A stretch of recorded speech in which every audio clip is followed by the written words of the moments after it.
ಆತ್ಮೀಯ H16 news ಅರ್ಥಾತ್ ಹೇ ಸೀತಾರಾಮಗೆ ಸ್ವಾಗತ. ನಾನು ನಿಮ್ಮವ ಎಂ ಮಲ್ಲಪ್ಪ ಜೋತವರು. ಆತ್ಮೀಯರೇ, ಅಮೇರಿಕಾ ದಿನಕ್ಕೊಂದು ಹೊಸ ಸುದ್ದಿಯನ್ನು ಹಾಕ್ತಾಯಿದೆ. ಆದಷ್ಟು ತಮ್ಮ ದೇಶದಿಂದ ಹೊರಗಿನವರು ವಿದೇಶಿಗರನ್ನು ಹೊರಗೆ ಹಾಕುವಂಥ ಪ್ರಯತ್ನವನ್ನು ಮ್ಯಾಕ್ಸಿಮಮ್ ಮಾಡಲಿಕ್ಕತ್ತದ ಮತ್ತು ತಮಗೆ ಅನುಕೂಲ ಆಗುವಂಥವ್ರನ್ನ ಮಾತ್ರ ಇಟ್ಕೊಳ್ಳುವಂಥ ಪ್ರಯತ್ನ ಮಾಡ್ತಾಯಿದೆ. ಹೀಗಾಗಿ ಅಮೇರಿಕಾದ ಬಗ್ಗೆ ಏನು ಕನಸು ಕಾಣ್ತಾ ಇದ್ದು ಥರ್ಡ್ ವರ್ಲ್ಡ್ ಅಥವಾ ಹಿಂದುಳಿದ ದೇಶಗಳು, ಆರ್ಥಿಕವಾಗಿ ಅಭಿವೃದ್ಧಿ ದೇಶಗಳು ಕನಸು ಕಾಣ್ತಾ ಇದ್ವಲ್ಲ, ಅಂಥವ್ರಿಗೆ ಇನ್ನೂ ಮುಂದೆ ಅವಕಾಶ ಇಲ್ಲ. ಇನ್ನು ಅಮೇರಿಕೆ ಪೌರತ್ವ ಅಂತ ಇನ್ನೂ ಕಷ್ಟ ಮಾಡಿಬಿಟ್ಟಿದ್ದಾರೆ. ಯಾಕಪ್ಪ ಅಂತಂದ್ರೆ ಹೊಸದೀಗ ಗೋಲ್ಡ್ ಕಾರ್ಡ್ ಅಂತ ಮಾಡಿದ್ದಾರೆ. ಯಾರ ಮನೆಗಳ ಬಂಗಾರ ಇರ್ತದೆ, ಭಯಂಕರ ಬಂಗಾರ ಇರ್ತದೆ, ಅಟ್ಲೀಸ್ಟ್ ಅವ್ರ ಆಸ್ತಿ $5 ಮಿಲಿಯನ್ ಇರಬೇಕು. ಎಷ್ಟು? $5 ಮಿಲಿಯನ್ ಅಂದ್ರೆ 43 ಅಥವಾ 44 ಕೋಟಿಗಳಷ್ಟು ಆಸ್ತಿ ಹೊಂದಿರಬೇಕು. ಅವರು ಮಿನಿಮಮ್ ಗೋಲ್ಡ್ ಕಾರ್ಡ್ ಕೊಡ್ತಾರೆ ಅವರು. ಅಂದರೆ ಅವರಷ್ಟೇ ಆ ದೇಶದಲ್ಲಿರ್ಬೇಕು, ಉಳಿದವರಲ್ಲಿಲ್ಲ.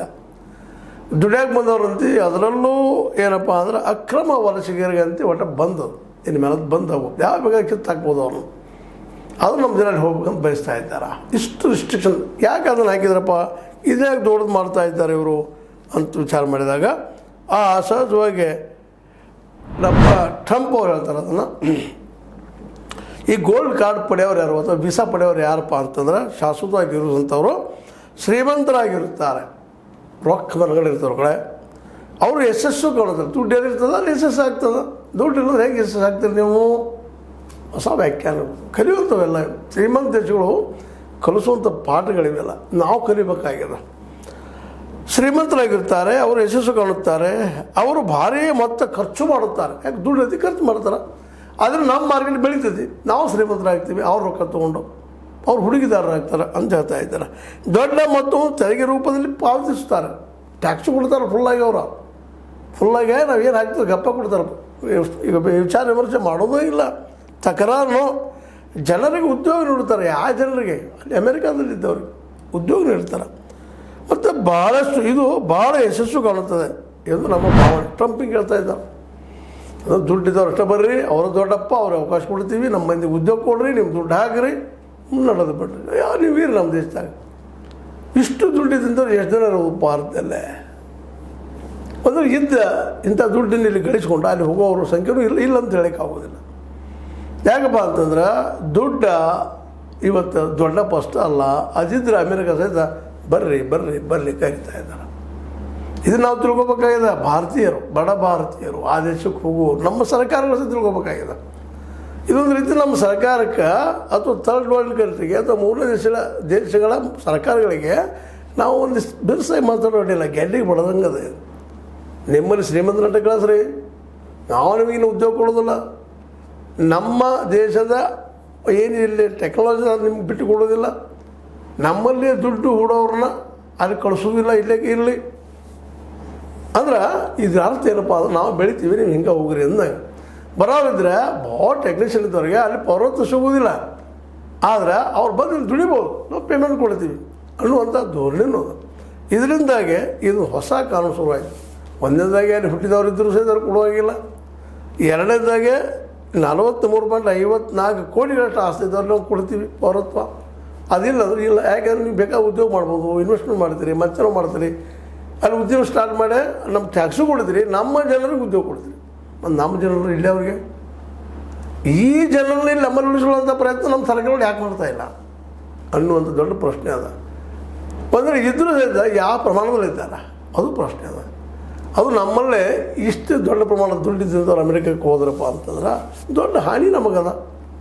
ಅಂಥವ್ರು ಅಲ್ಲಿ ಕಳಿಸೋದಕ್ಕೆ ಅಥವಾ ಅಲ್ಲಿ ಕಳಿಸೋದಂಥ ಒಂದು ವ್ಯವಸ್ಥೆ ಮಾಡೋದಕ್ಕೆ ನಾವು ಸೋತೋದು ಒಂದಾಗಿ.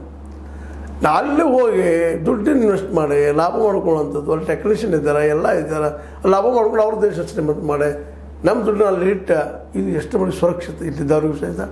ಅದು ನಮ್ಮ ಥರ್ಡ್ ವರ್ಲ್ಡ್ ಕಂಟ್ರಿ, ಚೀನಾದವ್ರು ಇರ್ಬೋದು, ಏಷ್ಯಾ ಖಂಡದವ್ರು ಇರ್ಬೋದು, ಮತ್ತಾರು ಇರ್ಬೋದು, ಇವೆಲ್ಲನೂ ಇದು ಸ್ಪಷ್ಟವಾಗಿ ಇನ್ನುಳಿದ ಎಲ್ಲ ದೇಶಗಳಿಗೆ ನೀವು ನಮ್ಮ ದೇಶಕ್ಕೆ ಬರಬೇಡ್ರಿ, ದುಡ್ಡಿದ್ರೆ ಬರ್ರಿ, ಅದ್ರ ಬರಕ್ಕೆ ಹೋಗ್ಬೇಡ್ರಿ ನೀವು. ಅಂದರೆ ಇನ್ನು ಮುಂದಿನ ದಿನಗಳಲ್ಲಿ ಅಮೇರಿಕಾ ಇದ್ದೇನಪ್ಪ ಅಂದರೆ ಕನಸಾಗಿ ಉಳಿಯುವಂಥದ್ದಂತ.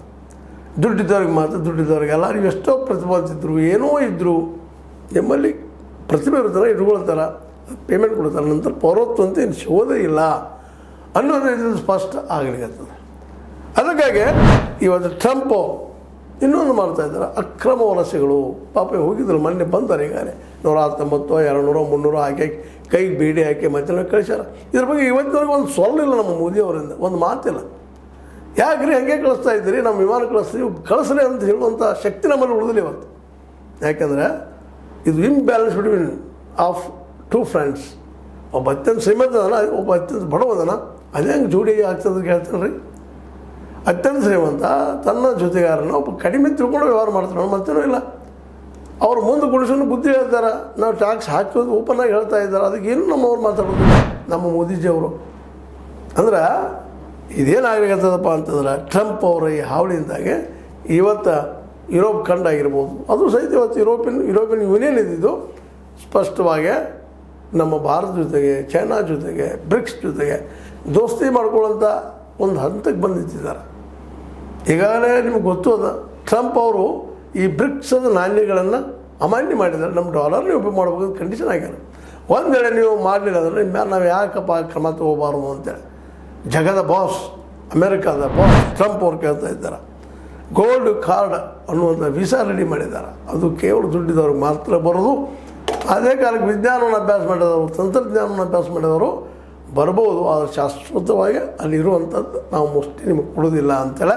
ಇನ್ನು ವಲಸೆ ಹೋದವ್ರು ಪಾಪ ಏನೇನೋ ಮಾಡಿ ಹೋದವ್ರಿಗಂತೂ ಅಲ್ಲಿ ಇಲ್ಲ ಮತ್ತು ಯಾರು ವಾರ್ನಿಂಗ್ ಮಾಡಿದ್ದಾರೆ ಅವರಿಗೆ, ನೀವು ನೋಂದಾಯಿಸ್ಕೋಬೇಕು, ನೀವು ಎಲ್ಲಿದ್ದು ಬಂದ್ರಿ, ಯಾರ ಏನ ಎಂತ ಅಂತೇಳಿ, ಮತ್ತು ನಿಮ್ಮ ಬೆರಳಚ್ಚು ಕೊಡಬೇಕು, ನಿಮ್ಮ ವಿಳಾಸ ಕೊಡಬೇಕು, ಎಲ್ಲಿರ್ತೀರ ಅಮೇರಿಕಾದಲ್ಲೇ ಅಂದಾಗ ನೀವು ಸಿಕ್ಕಿರಿದ್ರೆ ಅದೆಲ್ಲ ಮಾಡ್ಲಾರ್ದು ಹಂಗೆ ಇದ್ರಪ್ಪ ಅಂದ್ರೆ ನಾವು ನಿಶ್ಚಿತ ಶಿಕ್ಷಣ ಕೊಡ್ತೀವಿ, ನಿಮ್ಮನ್ನು ಹೊಳ್ಳೆ ಕಳಿಸಿ ಬಿಡ್ತೀವಿ ನಿಮ್ಮ ದೇಶಕ್ಕೆ ಅನ್ನುವಂಥ ನೆಲೆಯಲ್ಲೇ ಈ ನಮ್ಮ ಟ್ರಂಪ್ ಅವರು ಮೂರನೇ ಜಗತ್ತಿಗೆ, ಅದು ಥರ್ಡ್ ವರ್ಲ್ಡ್ಗೆ ಎಚ್ಚರಿಕೆ ಕೊಟ್ಟಿದ್ದಾರೆ.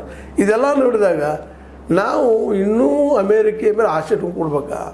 ನಮ್ಮ ಉದ್ಯಮಗಳನ್ನ ಯಾಕೆ ಬೆಳೆಸ್ಕೋಬಾರ್ದು?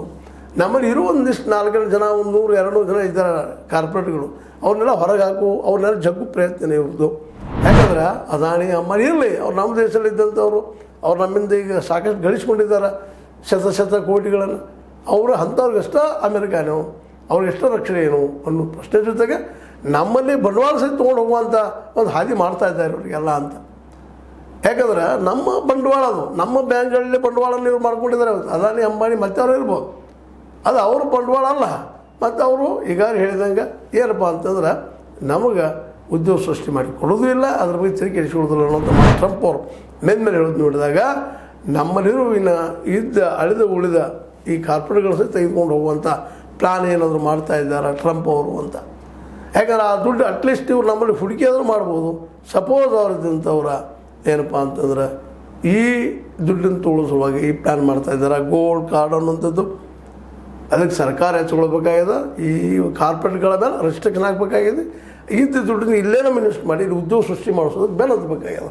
ಇದನ್ನು ಮೋದಿ ಸರ್ಕಾರ ಮಾಡಿದ್ರೆ ಭಾಳ ಉತ್ತಮ. ಇಲ್ಲಾಂದರೆ ಇರುವ ಬಿದ್ದ ಒಂದು 300-400 ಜನ ಇದ್ದಾರೆ ಕಾರ್ಪೊರೇಟ್ಗಳು, ಇವರು ಜಿಗದ ಅಮೇರಿಕಾಗೆ ಹೋಗೋ ಸಾಧ್ಯತೆಗಳಿದ್ದಾವೆ. ಮತ್ತು ಅಲ್ಲಿ ಪರ್ವತ ಸಿಗ್ತಾರೆ, ಅವ್ರು ಯಾಕೆ ಇಲ್ಲಿ ಬರ್ಲಿಕ್ಕೆ ಹೋಗ್ತಾರೆ? ಯಾಕೆ ದುಡ್ಡು ನಮ್ಮ ದುಡ್ಡು ಅವ್ರು ತೊಗೊಂಡು ಹೋಗಿ ಅಲ್ಲಿ ವ್ಯಾಪಾರ ಮಾಡ್ತಾರೆ, ಏನೋ ಮಾಡ್ತಾರೆ, ಉದ್ಯೋಗ ಮಾಡ್ತಾರೆ, ಮತ್ತು ಅವ್ರನ್ನ ನಮಗೆ ಮಾರುವಂಥ ಸಾಧ್ಯತೆಗಳಿದ್ದಾವೆ.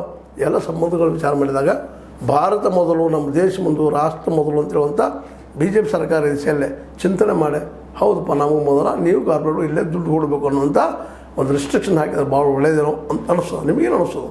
ನಿಮಗೂ ಹಂಗೆ ಅನಿಸ್ತಿರ್ಬೋದಲ್ಲ, ವಿಚಾರ ಮಾಡಿರಿ. ಇಲ್ಲಾಂದ್ರೆ ನಮ್ಮ ಮೂರನೇ ಜಗತ್ತಿನ, ಅದರಲ್ಲೂ ಏಷ್ಯಾ ಖಂಡ ದೇಶಗಳ ಬಂಡವಾಳಿಗರು ಅಮೆರಿಕೆಗೆ ಹೋಗುವ ಎಲ್ಲ ಸಾಧ್ಯತೆಗಳು ಇದನ್ನು ಸ್ಪಷ್ಟ ಆಗ್ತಾ ಇದ್ದಾವೆ. ಗೋಲ್ಡ್ ಕಾರ್ಡ್ ಅನ್ನುವಂಥದ್ದು ಅವ್ರಿಗೆ ಅನುಕೂಲ, ನಮ್ಮ ಭಾರತದಲ್ಲಿ ಉಳಿತೀವಂತ ಅದಾನಿ ಅಂಬಾನಿ ಅಂತ ಕಾರ್ಪೊರೇಟ್ಗಳಿಗೆ ಅಲ್ಲ, ಯಾರು ಹೋಗ್ತಾರೆ ಅಮೆರಿಕೆ ಅವ್ರಿಗೆ ಹೆಲ್ಪ್ ಆಗುವಂಥದ್ದು. ಇದೊಂದು ರೀತಿ ಆಮಿಷ ತೋರಿಸ್ತಾ ಇದ್ದಾರೆ ನಮ್ಮ ಕಾರ್ಪೊರೇಟ್ಗಳಿಗೆ. ಹೌದ್ರಿ, ಎಸ್ ಅಂದ್ರೆ ನೋಡ್ರಿ, ಏನು ರಂಡಿ ಲೈಕ್ ಮಾಡಿ, ಡಿಸ್ಲೈಕ್ ಮಾಡಿ, ಏನು ಮಾಡಿ ನೋಡ್ತಾ ಇರಿ H16 ನ್ಯೂಸ್, ಅರ್ಥಾತ್ ಹೇ ಸೀತಾರಾಮ್. ಇದು ಸತ್ಯದ ಕೈಗೆ ನಡಿ. ವಂದನೆಗಳು.